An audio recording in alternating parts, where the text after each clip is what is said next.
Mesdames, Messieurs, bonsoir et bienvenue à votre émission Le Pour et le Contre, toujours en notre compagnie comme réalisatrice et animatrice recherchiste de cette émission, Mme Jocelyne Cauvier. Bonsoir, Jocelyne. Bonsoir. Ça va toujours bien? Oui. Alors, cette semaine, nous allons parler d'un sujet qui est quand même assez présent dans l'actualité. Que doit-on faire avec nos bâtiments qui sont à saveur, disons, historique? Est-ce qu'on doit les entretenir? Est-ce qu'on doit les garder sur le long terme? Souvent, on a à se poser ce genre de questions-là sur certains bâtiments qu'on voit évoluer dans le temps sur le territoire de la MRC Rocher-Percé.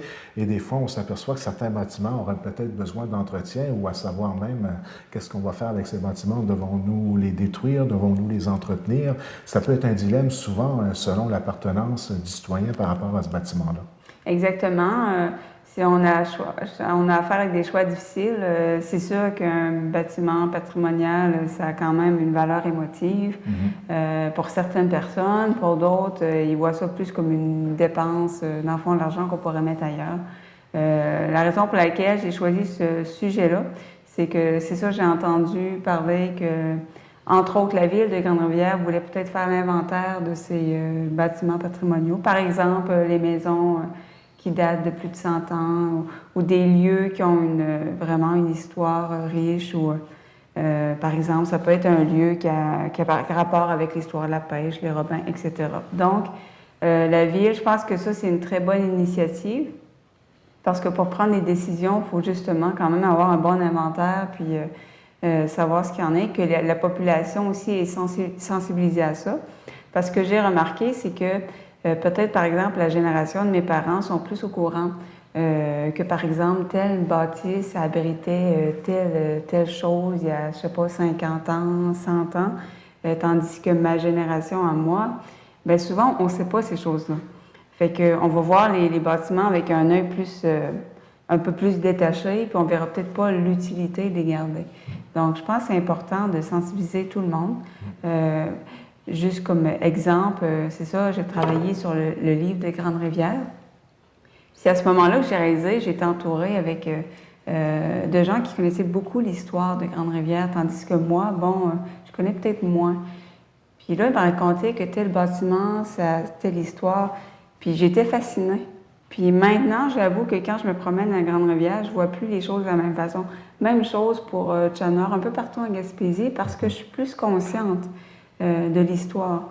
Je pense que c'est important de garder une partie de notre patrimoine, mais c'est sûr que ça serait pas réaliste de penser qu'on va tout garder, puis on va tout entretenir, puis on va aller chercher des subventions. Là, il va falloir faire des choix. C'est surtout ça, le nerf de la guerre, le financement pour pouvoir entretenir ces différents bâtiments-là. Peut-être pour les gens à la maison, peut-être donner quelques petits exemples. Parlons de l'église anglicane qui est à Cap-d'Espoir. C'est un exemple de bâtiment que la communauté cherche à vouloir sauver parce qu'elle est dans un état là, qui est pratiquement dangereux à l'heure où on se parle. L'église de Grande-Rivière, un exemple de réussite qui a été pris par Patrimoine Canada, je crois, corrigez-moi si je me trompe, mais chose certaine, le gouvernement a accepté d'investir pour considérer cette église-là comme faisant partie de notre patrimoine, ce qui aide beaucoup d'ailleurs, parce qu'étant donné que c'est des subventions qui viennent du gouvernement, il y a une bonne part du milieu pareil pour aller chercher des subventions, mais ça aide lorsque le gouvernement s'implique. Mais le gouvernement, on le sait, s'implique de moins en moins dans ce genre de projet-là, et souvent ça va devenir un défi pour la communauté en tant que telle de pouvoir garder ces bâtiments à saveur historique. Là. Un autre bel exemple, je pense, c'est le banc de Passepébiac avec tous les bâtiments Robin, là. Ça, c'est vraiment un exemple classique. Là. Ils ont réussi à mettre en valeur cette partie de territoire-là, ces bâtiments-là. Puis maintenant, c'est rendu un incontournable là, dans ce coin-là, à Passepébiac. Ça, c'est un très bon exemple. Puis je pense qu'on aurait à apprendre justement de Passepébiac qui a vraiment mis ça en valeur. Bon, l'histoire des Robins, on a tendance à oublier que ça s'est passé par ici aussi. Bon, c'est sûr qu'au niveau du bourg de Pabot aussi, qui ont vraiment fait quelque chose de très, très beau. Un bel exemple, ça aussi, oui. Aussi, mais quand on lit l'histoire de Pabot, l'histoire des Bellefeuilles, on se rend compte que l'histoire de Pabot est vraiment liée à l'histoire de Grande-Rivière et des environs. C'est vrai. Mais c'est quelque chose que je trouve qui n'est pas assez mis de l'avant, qui n'est pas mis en valeur. Même à la limite qu'on n'apprend pas, qu'on devrait peut-être apprendre à l'école. Parce que moi, ça, j'ai appris ça vraiment sur le tard, quand quelqu'un m'a prêté un livre sur l'histoire de Pabot. Donc, c'est des exemples comme ça, je pense qu'on aurait avantage. C'est pas nécessaire non plus de tout restaurer des bâtiments. Ça peut être juste, par exemple, de mettre des panneaux qui expliquent qu'à cet endroit a eu lieu telle chose.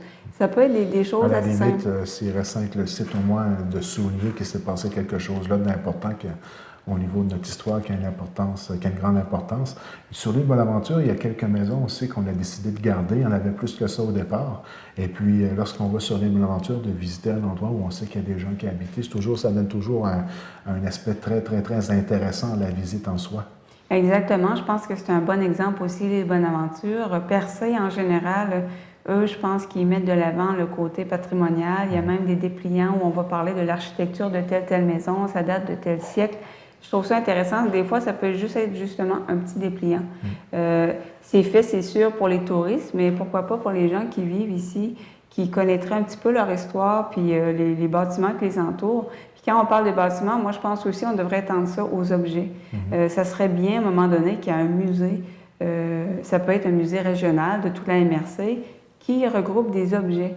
Par exemple, un ancien phonogramme d'il y a 100 ans, des trucs comme ça. Il y a des gens qui ont des trésors chez eux, puis ils ne savent pas toujours quoi en faire. Même au niveau du travail en tant que tel, des vieux moulins assis, des choses comme ça. Là. Exactement, c'est des choses qui ont une histoire. Ça serait vraiment intéressant pour les générations futures. Je sais qu'à la Maison de la Culture de Grande-Rivière... C'est un peu sa mission. Hein? C'est un peu sa mission. Puis la Maison de la Culture, c'est important de dire aussi que c'est tout le territoire là, de Percé à Port-Daniel, la MRC dans le fond. Oui. Puis eux, justement, sont en train de ramasser des objets. C'est bon pour les gens de savoir ça. Tout à fait. Puis eux, ce qu'ils veulent conserver, bon, il y a les objets, aussi, eux sont sensibilisés au patrimoine au niveau des bâtiments, mais aussi les mémoires vivantes. C'est quelque chose qui leur tient à cœur, puis je leur lève mon chapeau. C'est, dans le fond, c'est d'aller parler avec des personnes âgées, qui racontent leur vie. C'était quoi la vie quand ils étaient jeunes en Gaspésie?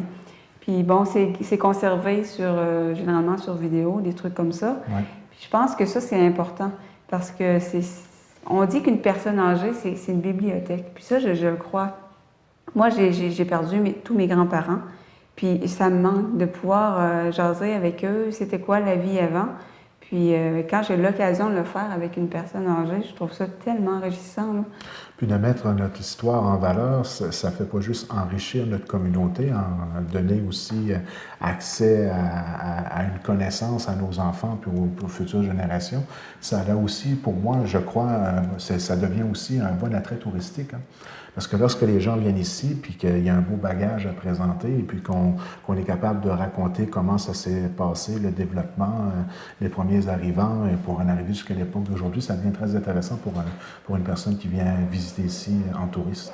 Exactement, c'est très vendeur. Hein. Les gens aiment beaucoup ça. Puis c'est déjà mis de l'avant. Bon, on a parlé de Percé, il y a le parc Forillon aussi. Les bâtiments historiques sont là. Il y a le village britannique à New Richmond, gaspésien. Ceux qui ne l'ont pas vu, je vous invite à le voir.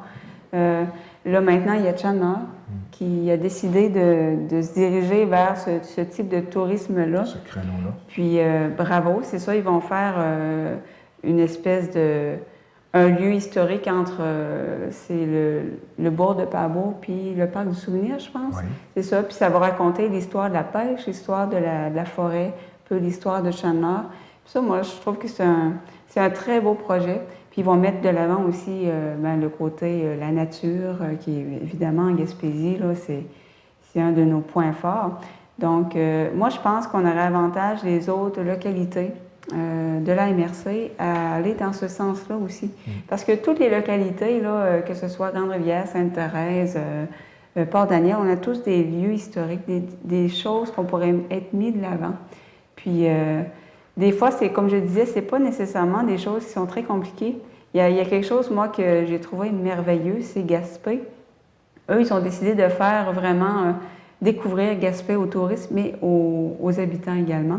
Puis ce qu'ils ont fait, c'est sur les traces de l'histoire de Gaspé, le parcours patrimonial. En fait, c'est un guide qui vend 12 $. Puis ça présente les lieux historiques, des photos anciennes de Gaspé. Puis ça présente aussi à quel endroit on peut trouver des panneaux qui expliquent l'histoire de Gaspé.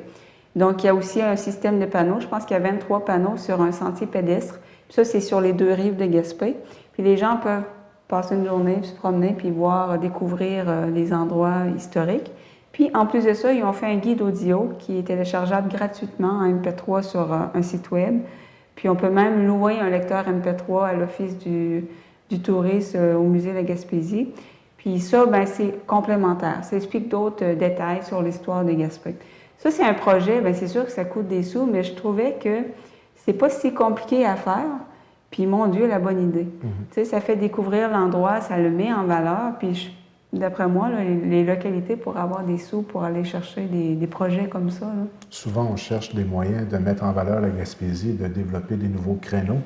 Et puis, on oublie cette partie-là, que sont tant les mémoires vivantes que nos mémoires historiques en ce qui concerne l'ensemble des bâtiments qui sont déjà présents sur le territoire. Exactement. Puis, il ne faut pas oublier, hein, la Gaspésie, si on parle de Gaspé, c'est le berceau du Canada. L'histoire est riche, l'histoire est très ancienne. Bien, c'est la même chose. Jacques Cartier, il a été à Port-Daniel aussi. Il y a beaucoup de gens qui ne savent pas que, par exemple, Grande-Rivière a été complètement incendiée par les troupes anglaises. Ouais. Ça, c'est quelque chose que je pense que ça vaudrait la peine de l'expliquer. D'expliquer nos ancêtres par quoi ils sont passés. Le souligner, oui. L'industrie de la pêche à Sainte-Thérèse, c'est quelque chose de très riche. Il y a beaucoup de photographies anciennes. Je pense que chaque localité, vraiment... à quelque chose d'intéressant à mettre de l'avant. L'histoire de nos quais, le fameux pont couvert qu'il y avait ici à Grande-Rivière. Exactement. C'est toutes des choses là, qui sont... même on a certaines archives ici à la télévision communautaire très intéressantes sur le sujet. Bien, justement, la télévision fait une mission en ce sens-là aussi, en présentant... Je sais... Par exemple, vous avez présenté des entrevues avec des gens qui racontaient avec des archives. Vivante, des producteurs. Exactement. Puis, donc, c'est quelque chose de vraiment important. Puis, c'est des documents qui vont se conserver dans le temps. Donc, moi, je pense que c'est vraiment important d'être peut-être plus sensibilisé à ça. C'est que ça augmente également le sentiment d'appartenance des gens, la solidarité des gens. Quand on connaît plus notre histoire, on est plus facilement enraciné. On parlait à un moment donné de l'exil des Gaspésiens. Bien, je pense que quand on apprend à aimer notre Gaspésie, notre localité, on a encore plus envie de rester et de travailler pour que ça marche. Chapeau à la Maison de la Culture d'avoir eu l'idée de réaliser ce genre d'émission-là. Et puis, c'est tout à fait intéressant aussi d'écouter les différents témoignages qu'on peut entendre à travers les différentes mémoires vivantes qu'on a rencontrées. Là. Exactement. Donc, c'est ça. Moi, je fais partie de la Maison de la Culture. C'est pour ça que je suis un petit peu au courant des dossiers. Puis, je pense de faire, justement, de commencer par faire l'inventaire. C'est déjà la première étape. Je pense Parce que la qu'on vie va avoir est des choix à faire. On commence par faire l'inventaire. Ensuite, on choisit lesquels sont les plus profitables à mettre en valeur et surtout lesquels on peut réellement sauver. Parce que ça peut arriver parfois qu'on a des choix difficiles à faire dû au fait que le bâtiment, malheureusement, est dans un état qui est plus ou moins adéquat à être rénové. Mais d'en faire un inventaire, c'est la première étape. Et par la suite, ce sera un choix de communauté. Puis on ne sait jamais, des fois, on peut peut-être réussir à aller chercher différentes subventions au niveau du gouvernement pour nous aider. Et même peut-être développer une genre de mission de développement économique à travers la mise en valeur de ces différents bâtiments-là. Pourquoi pas? Bien, exactement. Là, je pense que c'est vraiment une belle direction à emprunter. Puis je pense que oui, il y a des subventions à aller chercher. Le gouvernement provincial a donné des subventions à Carleton et Gaspé pour rénover des bâtiments patrimoniaux. Pas des églises, là, des bâtiments. Puis, mais c'est ça, il faut présenter des projets, monter des dossiers. C'est sûr qu'on ne peut pas le faire pour toutes, mais comme tu disais tantôt, bon, s'il n'y a plus de bâtiments ou que ce n'est pas récupérable, bien, au moins, je ne sais pas, moi, à Cap d'Espoir, de mettre un panneau à un endroit parce que cet endroit-là, il y a vraiment eu un événement important ou que je pense que déjà là, ça serait un gros effort qui pourrait être fait, qui n'est pas très dispendieux. Puis les touristes, là, on n'a peut-être pas conscience, mais quand ils se promènent, là, ils arrêtent partout. Quand ils voient quelque chose... il va avoir tendance à arrêter, prendre des photos, puis il y en a qui, c'est ça qu'ils aiment faire, de se promener de village en village, sans trop de destination, puis juste se promener. C'est que je pense que c'est quelque chose que Jeannot l'a compris là, avec son nouveau projet, là, puis bravo. Bien justement, je pense que tout le reste de la MRC là, aurait peut-être intérêt à s'en aller dans cette direction-là. Donc, soyons alertes de l'ensemble des objets historiques qui nous entourent, tant au niveau des objets que des bâtiments en tant que tels. Et j'imagine que tu vas suivre quand même ça d'assez près au niveau du développement de ce qui va se passer au niveau de la MRC Rocher-Percé, de par, j'imagine, la Maison de la Culture, parce que sûrement que la Maison de la Culture s'intéresse de près à ce dossier-là. Oui, la Maison de la Culture, là, comme je le disais, on a tendance à oublier que c'est pour toute la MRC, puis ça leur tient énormément à cœur. Justement, qui travaillent des concerts avec les villes, avec la MRC. Là. parce que, comme je disais, j'ai entendu encore récemment entre les branches qu'il y a un bâtiment que je nommerai pas qui devait être rasé parce qu'on voulait acheter le terrain. Puis justement, là, on s'est dit, OK, non, ce serait peut-être temps qu'on fait un inventaire puis qu'on décide là, qu'est-ce qu'on garde, qu'est-ce qu'on garde pas, là, avant de prendre des décisions trop hâtives puis qu'après on le regrette. Là. Donc, ça fait un peu le bilan de l'émission d'aujourd'hui. On a bien fait le tour. Oui. On se donne rendez-vous la semaine prochaine pour un autre Pour et le contre. Avec plaisir. À la semaine prochaine.